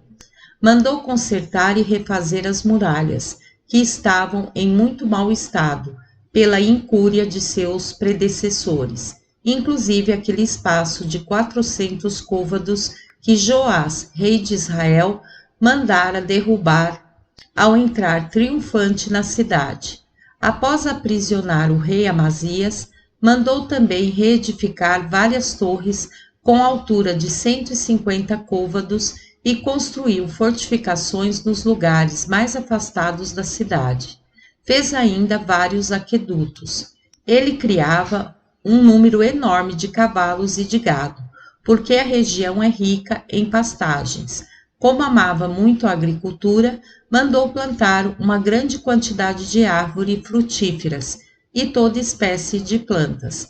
Mantinha 370.000 soldados, todos escolhidos, armados com espadas, arcos, fundas, escudos e couraças de bronze, distribuídos em regimentos e comandados por 2.000 bons oficiais.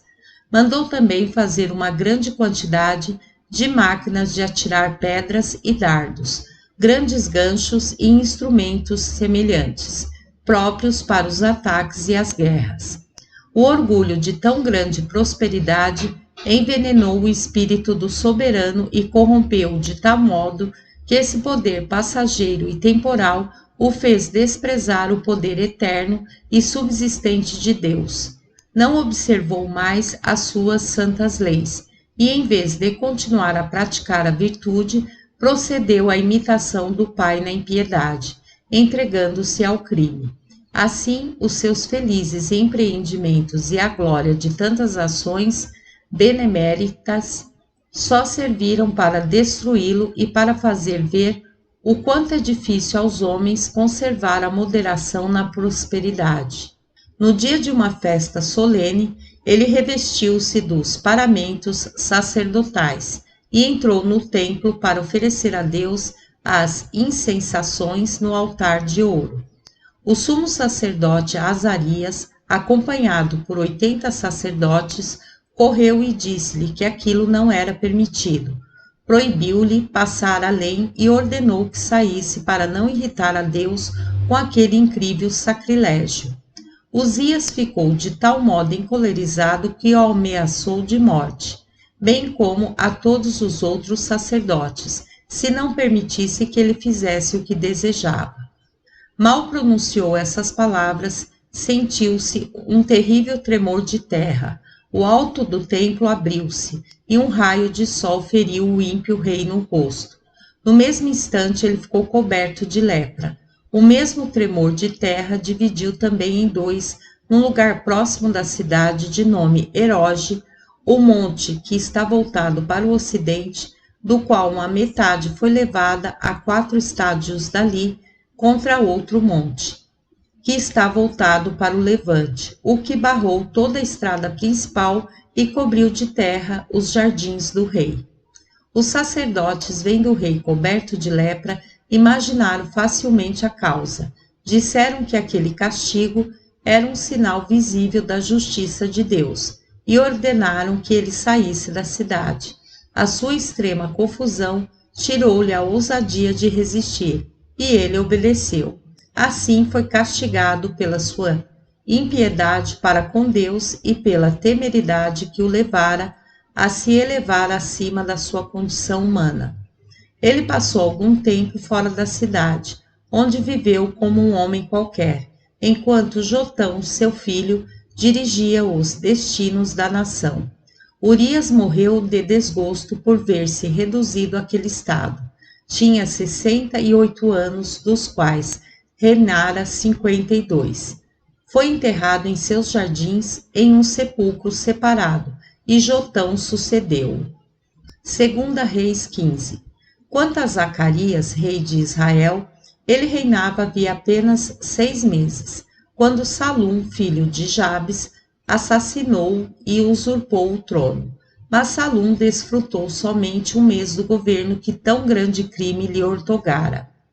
Menahem, general do exército, que então estava na cidade de Tirsa, marchou com todas as suas forças para Samaria, combateu-o, venceu-o e o matou. Por sua conta, pôs a coroa na própria cabeça e voltou a Tirsa com o exército vitorioso. Os seus habitantes, porém, não quiseram reconhecê-lo e fecharam-lhe as portas.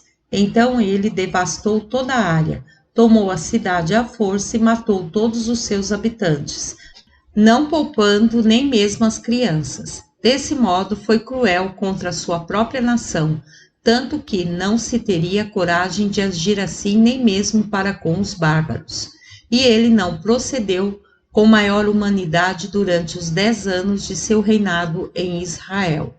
Pul, rei da Assíria, declarou-lhe guerra, e ele, não se sentindo bastante forte para resistir, deu-lhe 1000 talentos de dinheiro para conservar a paz. Exigiu em seguida a mesma quantia do povo, por uma imposição de 50 dracmas por cabeça. Morreu logo depois e foi enterrado em Samaria.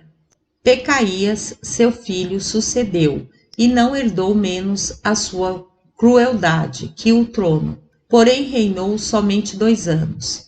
Peca, filho de Remalias, chefe de campo de um regimento de 1000 homens, matou-o à traição num banquete com vários outros de seus familiares. Ele apoderou-se do trono e reinou 20 anos, sem que se possa dizer se ele era mais ímpio ou mais injusto. Tiglat-Pileser, rei da Assíria, fez-lhe guerra, apoderou-se de toda a área de Gileade, de toda a região que está além do Jordão, e daquela parte da Galiléia próxima de Quedes, e de Azor, aprisionou todos os habitantes e levou os escravos para o seu reino. 2 Crônicas 27. Jotão, filho de Uzias, rei de Judá e de Jerusa, que era de Jerusalém, reinava nessa época. Nenhuma virtude faltava a esse príncipe, pois ele foi tanto religioso para com Deus, quanto justo para com os homens. Tomou grande cuidado em restaurar e embelezar essa grande cidade. Mandou refazer o átrio e as portas do templo e reerguer uma parte das muralhas que havia caído. A isso acrescentou torres grandes e fortes, e eliminou todas as desordens do reino. Venceu os amonitas, impôs-lhes um tributo de 100 talentos, 10.000 medidas de trigo e outras tantas de cevada por ano. Aumentou de tal modo a extensão e a força do país, que ele era não menos temido por seus inimigos, quanto amado pelo seu povo. Durante o seu reinado, um profeta de nome Naum predisse a ruína do império da Assíria e a destruição de Nínive. Nestes termos: tal como às vezes as águas de um grande reservatório são agitadas pelo vento, assim se verá igualmente todo o povo de Nínive agitado e perturbado pelo temor, e a sua hesitação será tão grande que no mesmo tempo dirão uns aos outros: fujamos, outros dirão: não, fiquemos para apanhar o nosso ouro e a nossa prata. Mas nenhum deles seguirá esse conselho, porque eles preferirão salvar a vida e não os seus bens. Assim só se ouvirão entre eles gritos e lamentações. O seu terror será tão grande que muito mal sobreviverão, e as suas cidades ficarão irreconhecíveis. Para onde irão então os leões e as mães dos leõezinhos? Nínive, diz o Senhor, eu te exterminarei, e não se verão mais sair de ti os leões que assustavam o mundo. O profeta acrescentou várias outras coisas semelhantes com relação a essa poderosa cidade, as quais não refiro para não aborrecer os leitores. 115 anos depois, constatou-se a veracidade dessa profecia. Capítulo 12. Segunda Reis 18, Segunda Crônicas 28. Jotão, rei de Judá, morreu na idade de 41 anos, depois de reinar 16, e foi enterrado no sepulcro dos reis. Acás, seu filho, sucedeu-o. Esse soberano foi muito ímpio, calcou aos pés as leis de Deus e imitou os reis de Israel em suas abominações. Ergueu em Jerusalém altares sobre os quais sacrificou aos ídolos, chegando a oferecer o próprio filho em holocausto, segundo o costume dos cananeus, e cometeu vários outros crimes detestáveis. Rezim, rei da Síria e de Damasco, e Peca, rei de Israel, que já era inimigo de Acás, declararam-lhe guerra e o sitiaram em Jerusalém. Mas a cidade estava tão fortemente defendida que eles foram obrigados a levantar o cerco. Rezim tomou em seguida a cidade de Elá, situada à beira do Mar Vermelho. Mandou matar todos os seus habitantes e lá estabeleceu uma colônia síria. Tomou várias outras cidades fortes. Matou um grande número de judeus e, carregado de despojos, voltou a Damasco com o seu exército. Quando Acás viu que os sírios se retiravam, julgou não ser mais fraco que o rei de Israel sozinho, e assim marchou contra ele. Eles travaram uma batalha na qual Deus, para castigar Acás pelos seus crimes, permitiu que este fosse vencido, com uma perda de 120.000 homens, e de Maazéias, seu filho, morto por Zicre, general do exército de Peca, que matou também Asricão, comandante da guarda, e aprisionou Eucana, general do exército. O rei de Israel levou também um grande número de escravos, de ambos os sexos. Quando os israelitas voltavam triunfantes e carregados de despojos para Samaria, o profeta Obed veio à presença deles e disse-lhes que eles não deviam atribuir a vitória às próprias forças, mas à cólera de Deus contra Acás.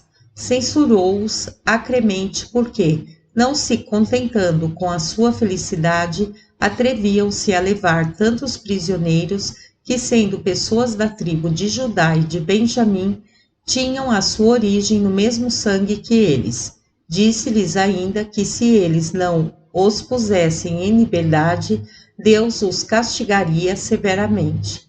Os israelitas reuniram-se em conselho, e Berequias, homem de grande autoridade entre eles, e 3 outros com ele disseram que não tolerariam que aqueles prisioneiros entrassem em suas cidades, para não atrair sobre eles a cólera e a vingança de Deus, e que eles já haviam cometido muitos outros pecados, de que os profetas os haviam recriminado, não sendo necessário acrescentar novas impiedades. Os soldados, comovidos por essas palavras, dispuseram-se a fazer o que eles julgassem melhor e mais conveniente. Então, esses 4 homens tão sábios retiraram as cadeias dos prisioneiros, cuidaram deles, deram-lhes os meios para regressar e os acompanharam não somente até Jericó, mas até próximo de Jerusalém. Capítulo 13. 2 Reis 16 e 17. Depois de tão grande perda, Acás, rei de Judá, enviou embaixadores com ricos presentes a Tiglat-Pileser, rei da Síria, para pedir-lhe socorro contra os israelitas. Os sírios e os damasquinos, prometendo-lhe uma grande quantia de dinheiro. O soberano veio em pessoa com um poderoso exército, devastou toda a Síria, tomou a cidade de Damasco e matou Rezim, que era o seu rei. Mandou os habitantes para a Alta Média e fez vir no lugar deles os assírios. Marchou depois contra os israelitas e levou vários escravos. Acás foi a Damasco agradecer-lhe e levou-lhe não somente todo o ouro e prata que havia em seus tesouros, mas também o que estava no templo, sem excetuar os presentes que se haviam oferecido a Deus. Esse detestável príncipe tinha tão pouco juízo que, mesmo sendo os sírios seus inimigos declarados, não deixava de adorar os seus deuses, como se devesse por toda a sua esperança no auxílio deles.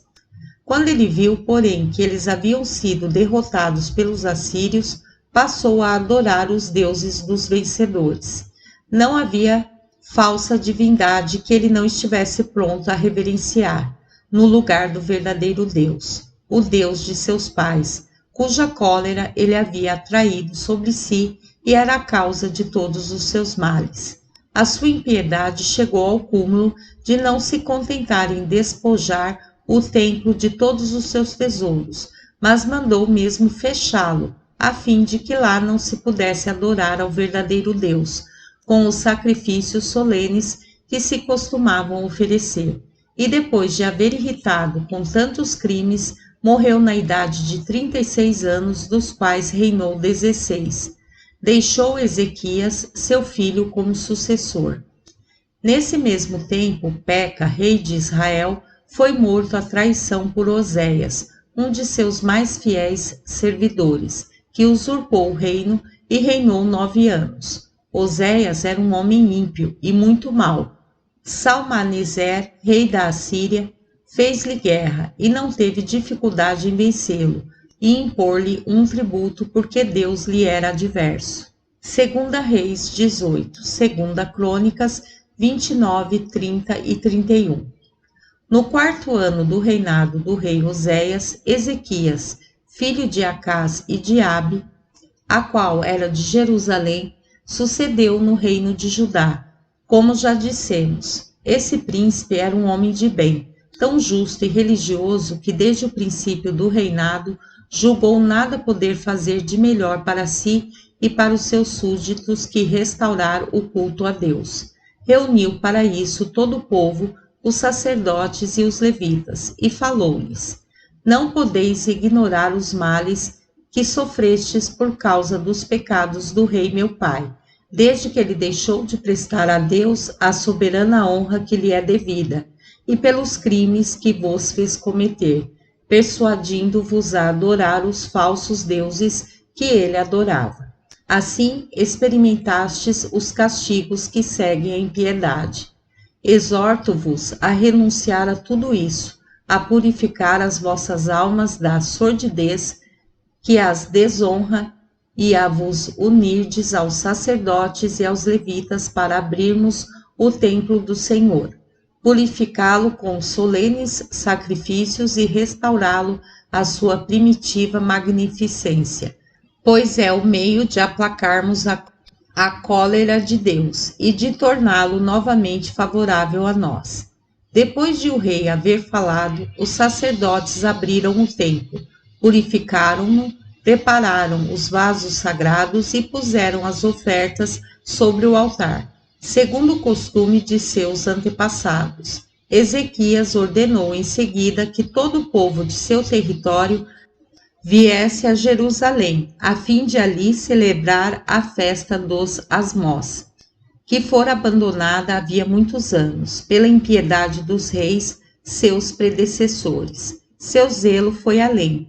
Ele exortou os israelitas a abandonar as superstições e a voltar aos antigos e santos costumes, prestando a Deus o culto que lhe é devido. Prometeu recebê-los em Jerusalém se eles quisessem vir celebrar a festa com os compatriotas. Ele acrescentou que unicamente o desejo de vê-los felizes e nenhum outro interesse particular levava-o a convidá-los a aceitar um conselho tão salutar. Mas os israelitas não somente se recusaram a escutar propostas tão vantajosas, como também zombaram de seus embaixadores e os trataram do mesmo modo como aos profetas, que os exortavam a seguir um conselho tão sensato e prediziam os males que lhes sobreviriam se persistissem na impiedade. Sua loucura e sua raiva, porém, cresciam cada vez mais, e eles chegaram a matar esses profetas, juntando novos crimes aos antigos, até que Deus, para castigá-los, os entregou nas mãos dos inimigos, como diremos a seu tempo. Somente um grande número dos da tribo de Manassés, de Zebulon e de Issacar, comovido pelas palavras dos profetas, converteu-se, e eles foram a Jerusalém adorar a Deus. Depois que lá chegaram, o rei, acompanhado por todos os grandes e por todo o povo, subiu ao templo, onde ofereceu por si mesmo 7 touros, 7 bodes e 7 carneiros. Depois que ele e os nobres puseram as mãos sobre as cabeças das vítimas, os sacerdotes as mataram, e elas foram totalmente consumidas pelo fogo, como sendo oferecidas em holocausto. Os levitas em torno deles cantavam ao som de diversos instrumentos de música, hinos de louvor a Deus, segundo o que Davi determinara. Os sacerdotes tocavam as trombetas, enquanto o rei e todo o povo prostravam-se de rosto em terra para adorar a Deus. O soberano sacrificou em seguida 70 bois, 100 carneiros e 200 cordeiros, e deu ao povo 600 bois e 4.000 outros animais. E depois que os sacerdotes terminaram todas as cerimônias, segundo o que a lei determinava, desejou o rei comer com todo o povo e com ele dar graças a Deus. A festa dos Asmos aproximava-se, e eles começaram por celebrar a Páscoa e a oferecer a Deus durante 7 dias outras vítimas, além das que eram oferecidas pelo povo. O rei ofereceu 2.000 touros e 7.000 outros animais. Os nobres, para imitá-lo, em sua liberalidade, deram também 1.000 touros e 1.040 outros animais. Desde os tempos de Salomão não se via celebrar com tanta solenidade essa festa religiosa. Purificou-se em seguida Jerusalém e todo o país das abominações introduzidas pelo culto sacrílego aos ídolos. O rei desejou dar, ele mesmo, do que lhe pertencia, as vítimas necessárias para se oferecer todos os dias os sacrifícios instituídos pela lei. Determinou que o povo pagasse aos sacerdotes e aos levitas as décimas e as primícias dos frutos, a fim de que eles tivessem meios de se dedicar inteiramente ao serviço de Deus, e mandou construir para eles lugares apropriados para receber o que era dado às suas mulheres e filhos. Assim, a antiga ordem, no que se referia ao culto a Deus, foi completamente restabelecida. Depois que esse sábio e religioso soberano realizou todas essas coisas, declarou guerra aos filisteus, venceu-os e tornou-se senhor de todas as cidades desde Gaza até Gate. O rei da Assíria ameaçou destruir-lhe o país se ele não pagasse o tributo que seu pai estava acostumado a pagar. Mas a confiança que a sua piedade o fazia ter em Deus e a fé que ele prestava às predições do profeta Isaías, que o instruía particularmente a respeito do que devia suceder, o fez desprezar essas ameaças. Capítulo 14, Segundas Reis 17. Salmaneser, rei da Síria, tendo sabido que Oséias, rei de Israel, enviara secretamente embaixadores ao rei do Egito para convidá-lo a tomar parte numa aliança contra ele, marchou com um grande exército para Samaria, no 7º ano do reinado desse soberano. Depois de um cerco de 3 anos, apoderou-se da cidade no 9º ano do reinado desse príncipe e no 7º ano do reinado de Ezequias, rei de Judá.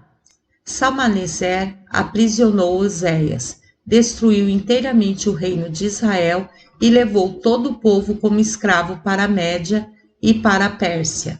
Mandou a Samaria e a todos os outros lugares do reino de Israel colônias de chuteenses, que são povos de uma província da Pérsia, e têm esse nome por causa do rio Chute, ao longo do qual habitam. Foi assim que as 10 tribos que compunham o reino de Israel foram expulsas de seu país, 947 anos depois que os seus antepassados o haviam conquistado pela força das armas após a saída do Egito, 800 anos depois da dominação de Josué e 240 anos, 7 meses e 7 dias depois que eles se revoltaram contra Roboão, neto de Davi, para tomar o partido de Jeroboão, seu súdito, reconhecendo-o como rei. Foi assim que aquele povo infeliz foi castigado por desprezar tanto a lei de Deus quanto a voz dos profetas, que tantas vezes haviam predito as desgraças em que eles cairiam se continuassem na impiedade. Jeroboão foi o seu ímpio e infeliz autor, quando, ao subir ao trono, levou o povo pelo seu exemplo à idolatria e atraiu contra si a cólera de Deus, que o castigou como merecia. O rei da Assíria fez então sentir o peso de suas armas à Síria e à Fenícia.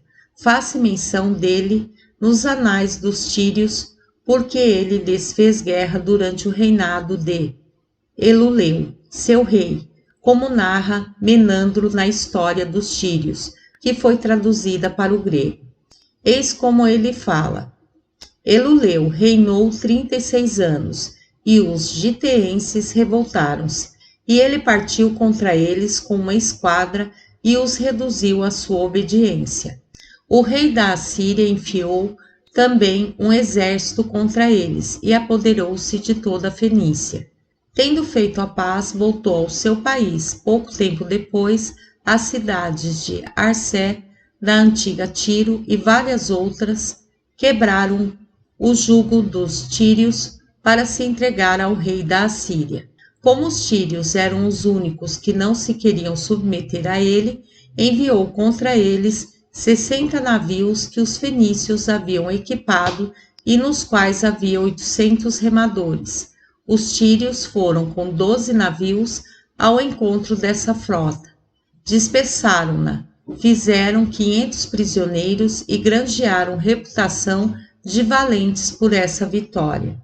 O rei da Assíria regressou, mas deixou muitas tropas ao longo do rio e dos aquedutos, para impedir que os tírios pudessem tirar água, o que, havendo-se prolongado por 5 anos, obrigou-os a cavar poços. Encontramos isso nos anais dos tírios, que é relativo a Salmaneser, rei da Assíria.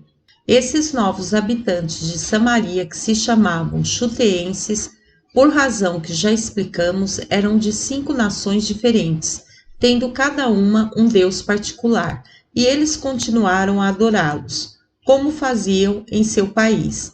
Deus ficou tão irritado que lhes mandou uma terrível peste para a qual não se encontrou remédio no país.